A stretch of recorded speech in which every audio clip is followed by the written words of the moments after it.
يا ربنا اعترفنا بأننا اقترفنا وأن Pak Ustadz Abdul Somad, kami bangga ya sebagai orang Kristen di kota ini. Bapak mau ke sini.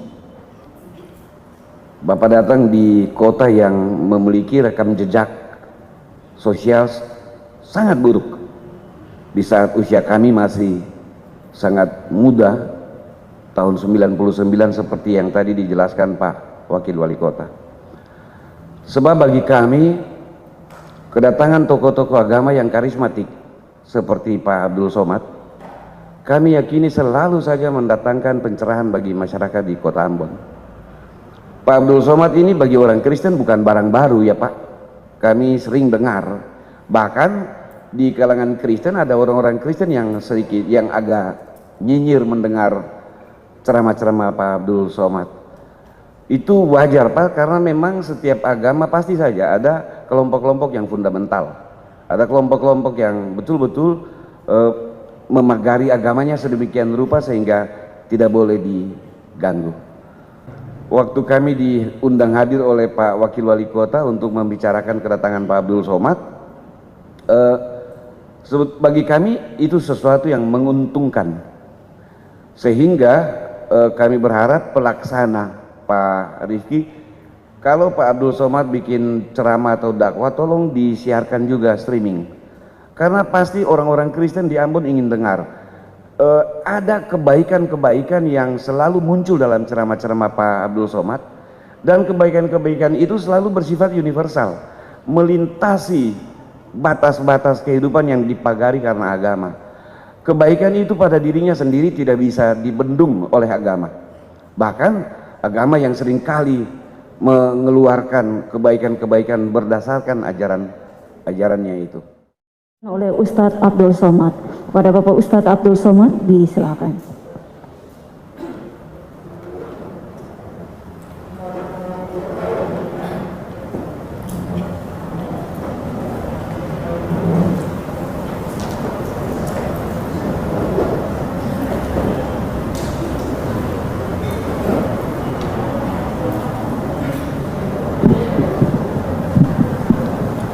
Bismillahirrahmanirrahim.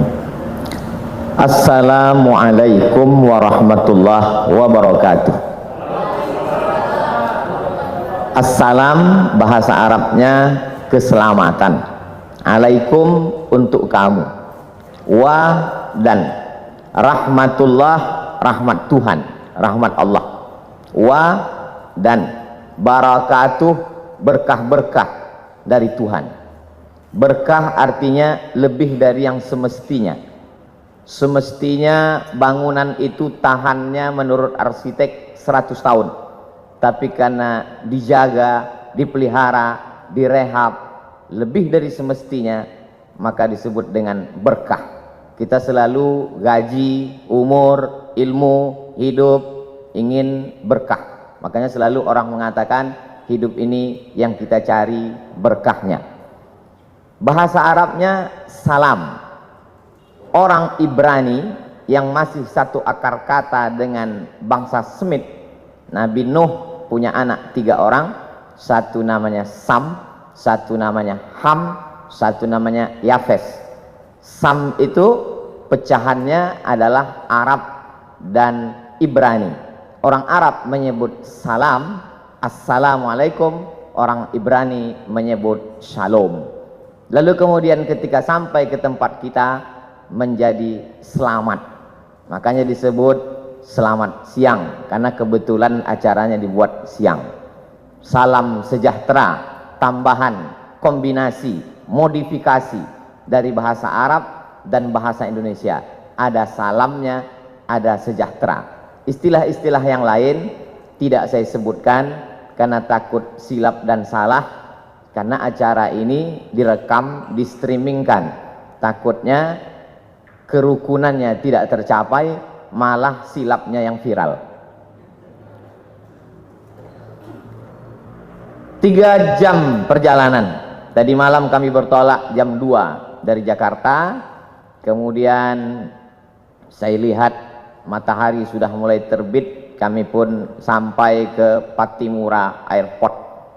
Selama ini pahlawan nasional itu hanya kami lihat di uang 1.000 saja, tapi hari ini sudah sampai.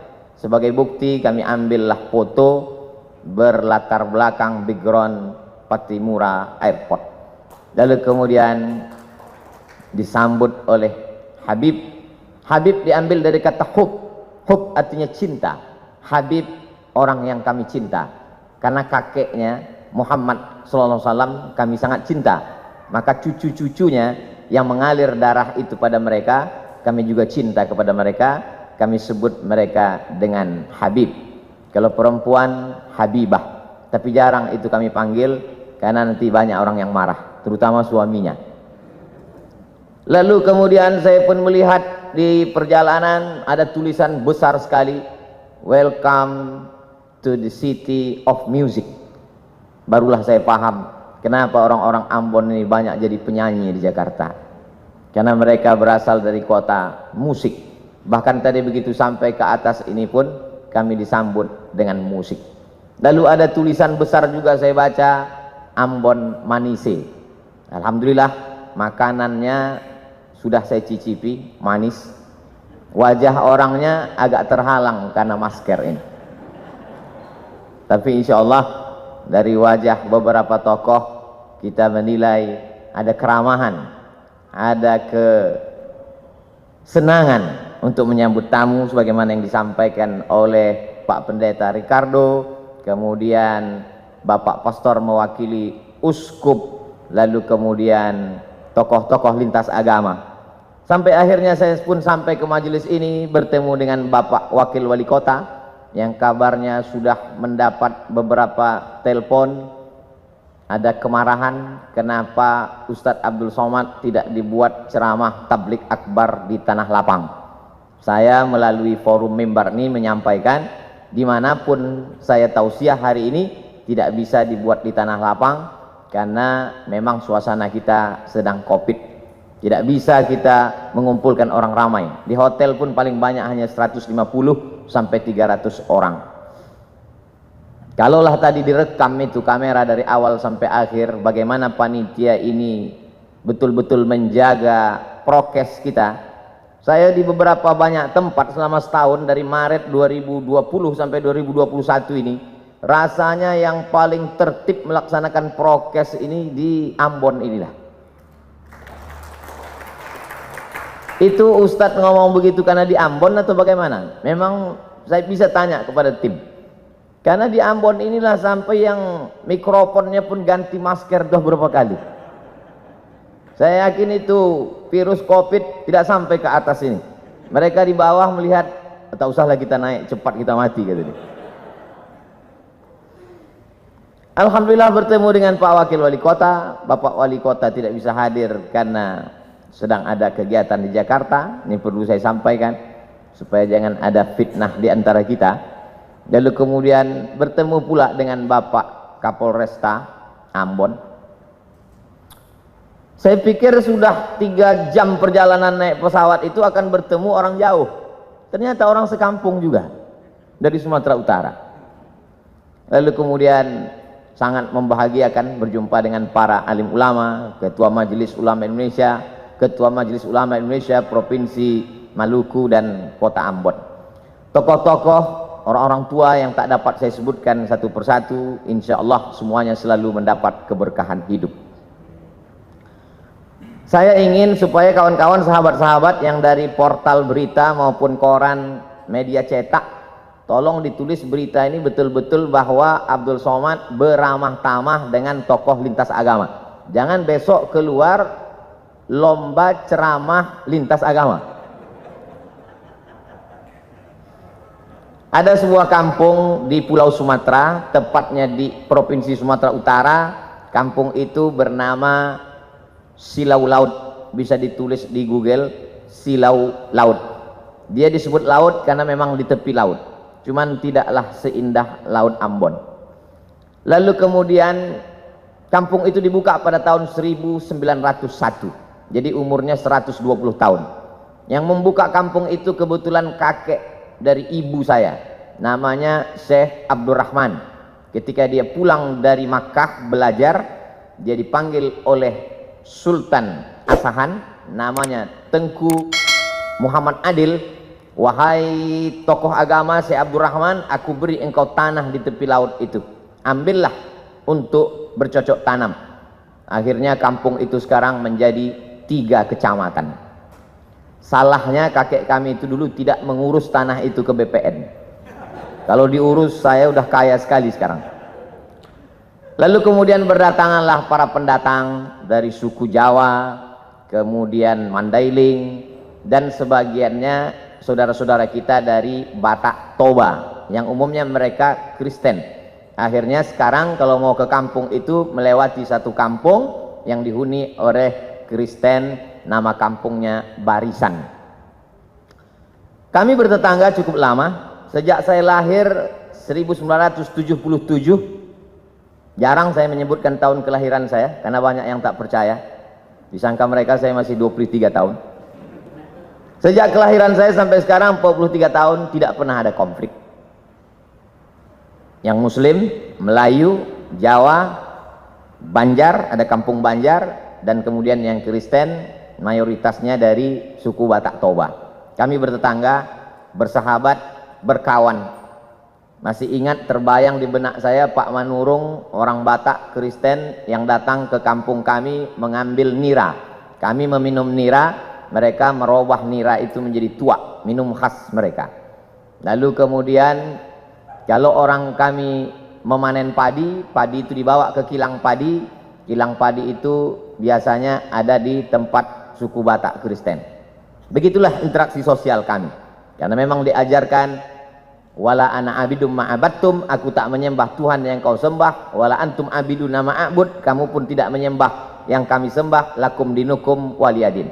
Agamamu untukmu, agamaku untukku. Adapun untuk kemanusiaan, sosial, maka kita hidup bertetangga bersama. Saya hanya sampai kelas 2 SD saja di kampung itu. Setelah itu saya pun pindah ke ibu kota kabupaten. Di sana saya masuk SD.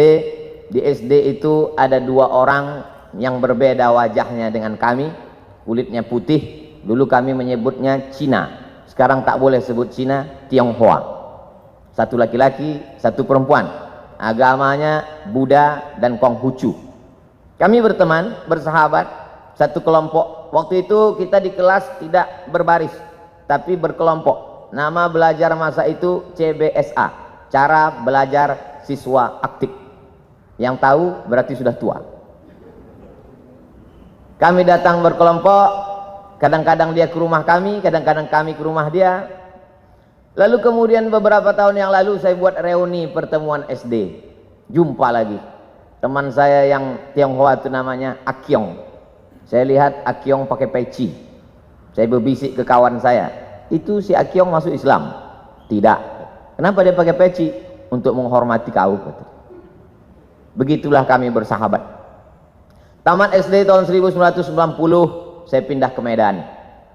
Di Medan, kota Medan mengajarkan saya bagaimana kami di Medan hidup berbagai macam suku dan agama. Di Medan ada satu kampung namanya Kampung Keling. Dulu menyebut Kampung Keling biasa, sekarang tak boleh lagi. Karena Keling itu identik dengan orang yang hitam, selalu dipanggil Keling. Jadi kalau ada orang kulit hitam, keling kali kau, kata dia. Maka dirubahlah kampung itu sekarang namanya Kampung Madras, untuk mengambil nama salah satu kota di India. Kita tahu orang-orang saudara kita dari India datang ke Sumatera ketika masa penjajahan Belanda. Ada yang mengambil upah, mengambil karet, lalu kemudian memetik tembakau Delhi, tanah Delhi yang sangat subur. Ada yang Muslim. Masjid salah satu tertua di kota Medan adalah Masjid India, dibangun ketika Krakatau meletus, dan saya diizinkan untuk menyampaikan ceramah di sana. Lalu kemudian saudara-saudara kita yang datang dari Hindu, maka mereka membuat sebuah komunitas. Kuil terbesar di Pulau Sumatera, kuil Hindu ada di kota Medan. Kuil itu bernama Kuil Sri Mariaman. Saya pernah datang ke sana, masuk ke dalam, saya lihat ternyata di depannya ada bak. Di dalam bak itu ada air. Semua tamu yang mau datang cuci tangan, cuci kaki. Lalu saya pikir, oh ternyata berwuduk juga mereka. Lalu kemudian ada tulisan besar, bagi yang bercelana ponggol, bercelana pendek, bercelana sempit, berbaju pendek, dilarang masuk ke kuil Sri Mariaman, karena ini tempat suci. Lalu saya foto baliho itu, saya share di Facebook dan Instagram, lalu saya komen di bawah, pernahkah kita membuat tulisan seperti ini di masjid-masjid kita, supaya orang tidak lari pagi, tidak menghormati tempat suci. Ada kebaikan-kebaikan yang disebarkan. Lalu kemudian ada seorang Tionghoa ingin membangun masjid, tanahnya tanah punya orang muslim. Kita tahu masa itu Medan dipimpin oleh seorang sultan, sultan kerajaan Melayu Delhi. Tanahnya milik sultan, tapi ini orang mau bangun masjid, akhirnya dibangunlah masjid. Maka kalau di beberapa tempat nama masjid itu Masjid At-Taqwa, ada masjid itu namanya Masjid Al-Ikhlas, tapi masjid ini namanya unik, namanya Masjid Chong Api. Chong Api adalah nama orang Tionghoa yang membangun masjid itu dan berdiri sampai hari ini. Kalau kita pergi ke daerah Pecinan, maka kita akan melihat rumah Chong Api, dan kita bisa berkunjung ke Masjid Chong Api yang merupakan salah satu objek wisata religi. Lebih kurang 5 tahun saya tinggal di Medan. Setelah itu saya pun melanjutkan pendidikan saya ke Mesir pada tahun 1998. Di Mesir saya menyewa rumah. Saya tidak tinggal di asrama. Kami tinggal di model rumah flat. Di atas rumah, di bawah rumah. Rumah di bawah ada 3 kamar. Saya tinggal di rumah bawah. Di atas rumah Sohibul Bait yang punya rumah. Setiap bulan sayalah yang naik ke atas membayar sewa rumah. Nama tuan rumah kami itu Baba Yosef Hanna. Agamanya Kristen Ortodok Koptik. Lebih kurang 3 tahun saya tinggal di rumah itu. Kenapa Ustadz bertahan di rumah itu? Karena itulah rumah yang paling murah. Suatu ketika Baba Yosef Hanna mengeluh kepada saya. Ya Beni, dia pakai bahasa Arab juga. Ya Beni, anakku, saya mesti naikkan sewa rumah ini. Kenapa Baba Yosef? Karena aku kena ana musab bi saratan. Saratan cancer, kena kanker. Aku kena kanker. Jadi aku mesti operasi. Salah satu income pemasukanku sewa rumah. Jadi sewa rumah ini mesti ku naikkan. Lalu saya menjawab ke Baba Yosef, kalau Baba Yosef kena kanker, kami lebih parah lagi dari kanker. Kami kena krisis moneter. Kanker juga, kantung kering. Jadi kalau Baba mau naikkan sewa rumah ini, kami akan pindah dari rumah ini. Saya lihat dia lama termenung, dia terdiam. Setelah itu dia mengatakan, tak jadi ku naikkan sewa rumah ini, tetaplah bertahan kalian di sini. Sampai akhirnya saya pulang tahun 2002, bulan November, adik-adik kelas saya tetap melanjutkan rumah itu. Sampai saya datang 2017, rumah itu masih tetap ada tegak berdiri, tapi adik-adik kelas saya sudah pindah semuanya, karena memang lokasi itu sudah direnovasi, sudah tidak layak lagi, rumah itu sudah menjadi rumah tua. Tapi kenangan itu tetaplah menjadi kenangan abadi dalam hati dan pikiran saya. Lalu kemudian pada tahun 2008 setelah belajar di Maroko, saya pun pulang. Saya menjadi ustadz. Saya menjadi tokoh agama Islam. Tetangga-tetangga, sahabat-sahabat SD saya tetap menganggap saya sebagai Abdul Somad yang dulu. Sampai akhirnya datang suatu undangan ceramah. Saya simpan dalam screenshot. Sampai hari ini saya simpan. WA dari Pak Dedi di lapangan Kostrad. Dia tentara di Jakarta. Ustadz Abdul Somad, saya mau mengundang Anda ceramah di lapangan Kostrad. Waktu itu belum COVID lagi. Saya tanya, Pak Dedi dapat nomor saya dari mana? Dapat dari tetanggamu yang Kristen Protestan. Dia termasuk jemaat HKBP, Huria Kristen Batak Protestan. Marganya Panjaitan. Masih kenal? Oh kenal. Dia tetangga dekat rumah saya dulu waktu sekolah. Dari nomor dialah aku dapat jadwal ceramah ini. Biasanya kalau ada orang mengundang saya dari satu kota, saya beri ke koordinator kota itu. Kalau dia Jakarta, saya beri ke koordinator UAS, Ustadz Abdul Somad DKI Jakarta, Jabodetabek. Kalau dia datang dari Sumatera Utara, saya kasih ke koordinator. Tapi ini langsung ke saya. Saya bilang, insya Allah saya akan datang. Lalu kata Pak Dedi, katanya mengundang Ustadz Somad susah, payah, menunggu sekian lama. Kenapa bisa langsung dapat? Kalau kalian mau cepat dapat, undanglah melalui tetanggaku yang Kristen itu. Sebulan yang lalu, tetangga saya, lain orang, dia kirim foto rumah mengaji, dindingnya belum disemen, atapnya tidak pakai dek, anak-anak belajar Quran di lantai. Adinda Abdul Somad, itu tempat mengaji itu adalah rumah si Joni, tepatnya di depan rumah si Hot Maharahap. Aku mohon kau dukunglah tempat mengaji ini. Padahal dia Kristen. Dia ingin supaya tempat mengaji itu saya support. Akhirnya saya hubungilah tim Yayasan Tabung, Yayasan Wakaf Hajah Rohana. Setelah mak saya meninggal, saya buat program kemanusiaan untuk memberi makan fakir miskin, namanya Yayasan Wakaf Hajah Rohana. Saya minta supaya tim mensurvei tempat itu.